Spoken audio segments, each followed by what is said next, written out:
Welcome everyone to Damanpreet's physics classes. आज का topic है हमारा डाइलेक्ट्रिक्स।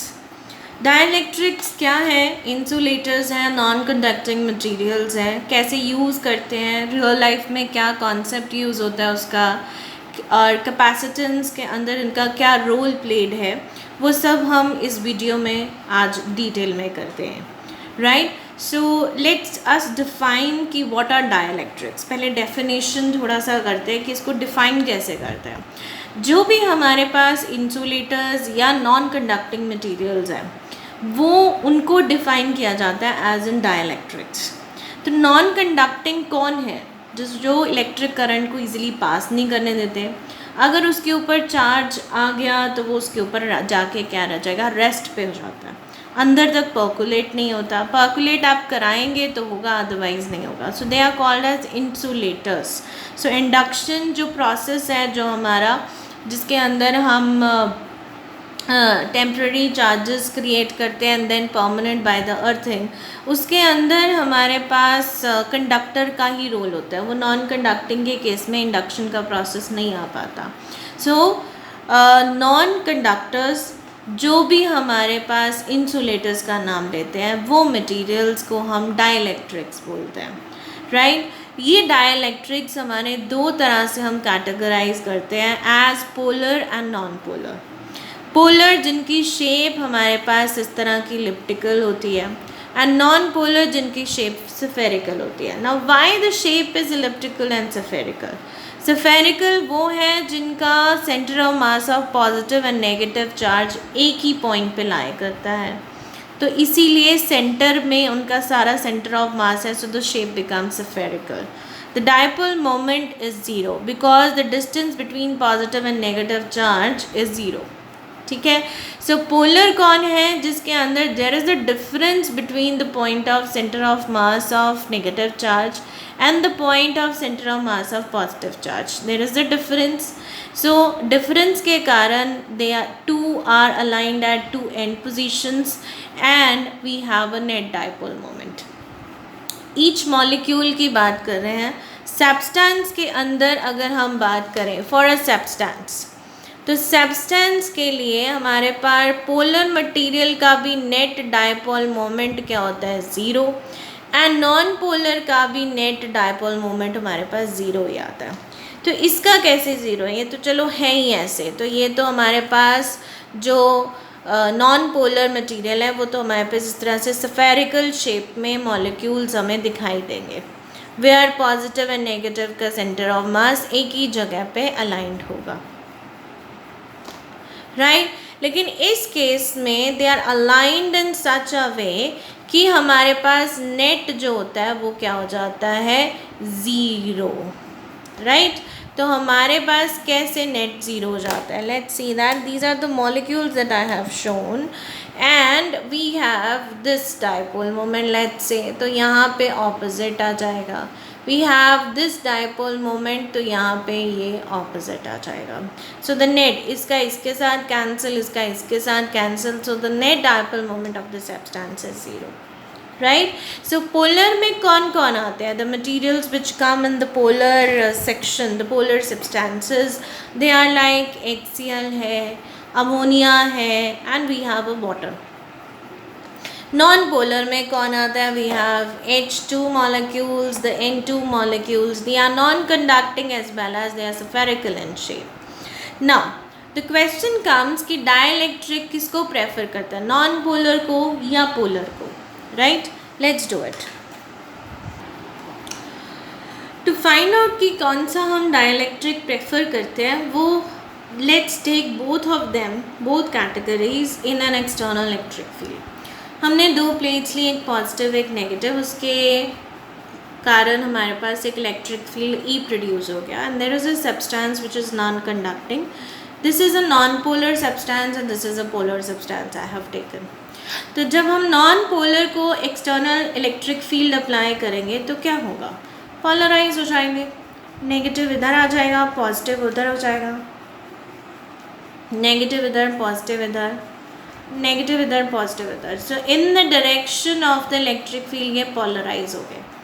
अगर आपको याद हो तो क्वेश्चन आता है जनरली बच्चों के बीच में कि इलेक्ट्रिक फील्ड की तो डायरेक्शन पॉजिटिव से नेगेटिव होती है, बट डायपोल मोमेंट की उल्टी क्यों लेते हैं?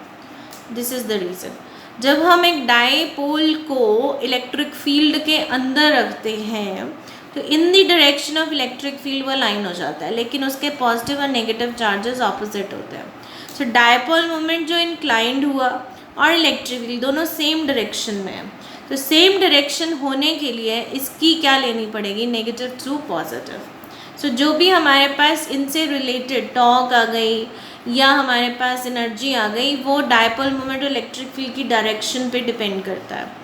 तो ये जो डायरेक्शन पे डिपेंड करता है वो इस तरह से डिपेंड करता है कि डायपोल मोमेंट इस तरह का जो आएगा वो इन the direction of electric field माना जाता है, थीटा 0। इसीलिए साइंटिस्ट ने नेगेटिव से पॉजिटिव डायपोल मोमेंट की डायरेक्शन ली है, जो कि बच्चों के माइंड में आता है कि ये ऑपोजिट है।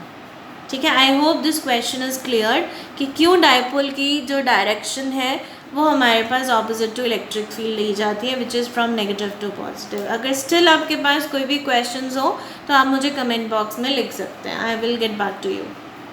सो coming to the same point कि इलेक्ट्रिक फील्ड के अंदर नॉन पोलर को रखा, स्फेरिकल को, तो वो इन the direction of electric field आपके पास क्या हो गए? अलाइन हो गए। ऐसे ही हमारे पास इनका भी नेट तो ज़ीरो है, लेकिन जब हमने इनको रखा तो ये भी हमारे पास in the direction of electric field uninclined हो गए। ठीक है, बट जो हमें एफर्ट लगता है, अगर मैंने इलेक्ट्रिक फील्ड को चेंज कर दिया, डायरेक्शन रिवर्स कर दी या किसी भी एंगल पे रख दी, तो जो भी मेरा एफर्ट नॉन पोलर को पोलराइज करने में लगता है, this is quite less than जो मुझे पोलर को लगेगा, क्योंकि ये इंक्लाइंड एक बार हो गए, फिर उसके बाद मैंने डायरेक्शन रिवर्स कर दी, इनको वापस मुड़ के आना पड़ेगा वापस उसी डायरेक्शन में। मतलब अगर मैं इसको नेगेटिव कर दूँ और इसको पॉजिटिव कर दूँ तो ये बेचारे इस डायरेक्शन में इनको वापस रोटेट करके आना पड़ेगा। तो क्योंकि इनको वापस रोटेट करके आना पड़ेगा, मेरे पास इसके ऊपर लगा हुआ एफर्ट बहुत ही ज़्यादा हो जाता है। सो दैट एफर्ट हमें ज़्यादा लगाने के बजाय और एक पर्टिकुलर डायरेक्शन में इलेक्ट्रिक फील्ड अप्लाई करने के बजाय हम नॉन पोलर को कंसिडर करते हैं। कैसे भी लगा दो, कोई हमें ज़रूरत तो नहीं ना कि हमें इसको इसी डायरेक्शन में लगाना है ताकि हमें दिक्कत ना आए। जैसे ये पोलर है, यहाँ पॉजिटिव, ये नेगेटिव, तो मैं इसको उल्टा करने की कम से कम कोशिश करूँगी। तो वो जो एफर्ट है इलेक्ट्रिक फील्ड को चूज़ करने का या रिवर्स करके दोबारा इसको पोलराइज करने का, वो एफर्ट बच जाता है। तो इसीलिए हम क्या करते हैं, हम नॉन पोलर डाइलेक्ट्रिक्स को या नॉन पोलर इंसुलेटर्स को यूज़ करते हैं इन अवर जो भी हमारे पास कैपेसिटेंस में यूज़ होती है, राइट। सो प्रेफर्ड इसलिए नॉन पोलर को किया जाता है। तो नेक्स्ट इज़ कि हमारे पास कैपेसिटेंस कैसे इंक्रीज़ हो जाती है। सो नेक्स्ट इज़ कि हमारे पास रियल लाइफ में डाइलेक्ट्रिक्स का क्या यूज़ है और हम डाइलेक्ट्रिक की स्ट्रेंथ को या इसकी कैसे मेजर करते हैं। तो इनका यूज़ तो है कैपेसिटर्स में, जो आपके सिलेबस में पढ़ा जाता है। कैपेसिटर्स हो गए या बैटरी होगी इन्वर्टर की, उसमें सबसे ज़्यादा यूज़ किया जाता है। तो अगर हमने पैरेलल प्लेट लिया है या हमने स्फेरिकल कैपेसिटर या सिलेंड्रिकल लिया है, तो उसमें जैसे ही हम डाइलेक्ट्रिक डालते हैं तो उसका जो डाइलेक्ट्रिक कांस्टेंट लिया जाता है कैपिटल K, तो वो जो भी हमारी कैपेसिटेंस आती है वो K टाइम्स बढ़ जाती है ओरिजिनल के, जैसे ही हम डाइलेक्ट्रिक डालते हैं। तो अगर हमारे पास वाटर डाला तो उसका 80 है तो वो 80 टाइम्स बढ़ गई। सो कैपेसिटेंस को इस तरह से इंक्रीज़ कर देते हैं। Now let's see how they increase it. Suppose हमने एक पैरेलल प्लेट कैपेसिटर लिया है, this is the applied electric field due to the parallel plate. अब उसके बीच में हमने डाइलेक्ट्रिक लिया और डाइलेक्ट्रिक इस तरह से पोलराइज हो गया, तो इसके अंदर एक इंड्यूस्ड इलेक्ट्रिक फील्ड आ जाएगा, जिसके कारण हमारे पास बाहर वाला अप्लाइड का जो इफ़ेक्ट है, जो इफ़ेक्टिव रहेगा हमारे पास, वो कम हो जाता है। E माइनस E इनसाइड हो जाएगा। तो जितना ज़्यादा ये कम हो जाता है तो मेरा पोटेंशियल भी क्या हो जाएगा, कम हो जाएगा। तो मैं जो चार्ज जिसके पास अभी तक मैक्सिमम था वो क्या हो जाएगा, उसकी इफ़ेक्टिविटी कम हो जाएगी। इफ़ेक्टिविटी कम होने से मैं सेम और ज़्यादा चार्ज सेम स्पेस पे क्या कर सकती हूँ, स्टोर कर सकती हूँ। तो मेरा चार्ज ज़्यादा स्टोर हो गया। सेम पोटेंशियल वहीं रेज होके आएगा, लेकिन मेरे पास चार्ज स्टोर करने की कैपेसिटी बढ़ गई। क्यों? क्योंकि हमारे पास नेट इलेक्ट्रिक फील्ड क्या हो रहा है, रिड्यूस हो रहा है। सो इसी तरह से हम कैपेसिटेंस की वैल्यू को इंक्रीज़ कर सकते हैं सेम स्पेस पे। Will do that in the next video कि कैपेसिटेंस कैसे बढ़ता है by using the dielectrics, right.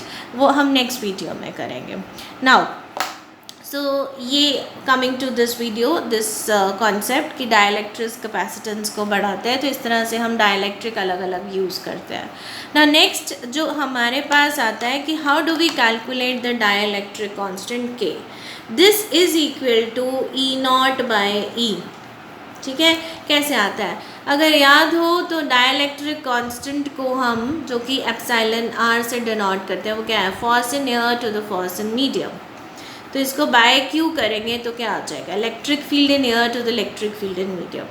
तो इलेक्ट्रिक फील्ड जो हमने बाहर अप्लाई करा, let's take it E naught. Electric field जो हमारे पास अंदर बच गया, that is E. E is equal to E naught minus E inside. बचा हुआ लेना, this is the left one, और ये जो हमने बाहर से एयर में अप्लाई करा। So this ratio of electric field is known as dielectric constant. Okay, so the last हम कहते हैं dielectric strength क्या होता है और dielectric breakdown क्या होता है। So dielectric strength क्या है, the maximum electric field, इसको denote भी इसी तरह से करते हैं E max. So this is the maximum electric field जो कि हम एक dielectric को हम अप्लाई कर सकते हैं जब तक वो ब्रेक नहीं होता, टिल इट ब्रेक्स। ठीक है, जैसे ही जिस पॉइंट पे आने के बाद वो ब्रेक के ऊपर पहुंच जाता है, उस मैक्सिमम को हम डाइलेक्ट्रिक स्ट्रेंथ से बोलते हैं। So this is a electric field.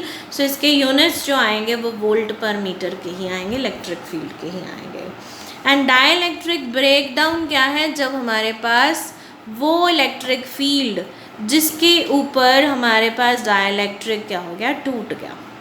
ठीक है, ब्रेकडाउन अ कंडीशन है हमारे पास जब मेरा डाइलेक्ट्रिक जो है वो क्या हो गया, ब्रेकडाउन हो गया, राइट। सो वो कंडीशन को हम क्या बोलते हैं, dielectric breakdown. So this is all we have regarding the dielectrics which is important in board perspective as well as in your real life. So if you have any questions or concerns, you can write back to me. And thank you so much for watching Damanpreet's physics classes. Keep watching and please subscribe and like the channel. Thank you.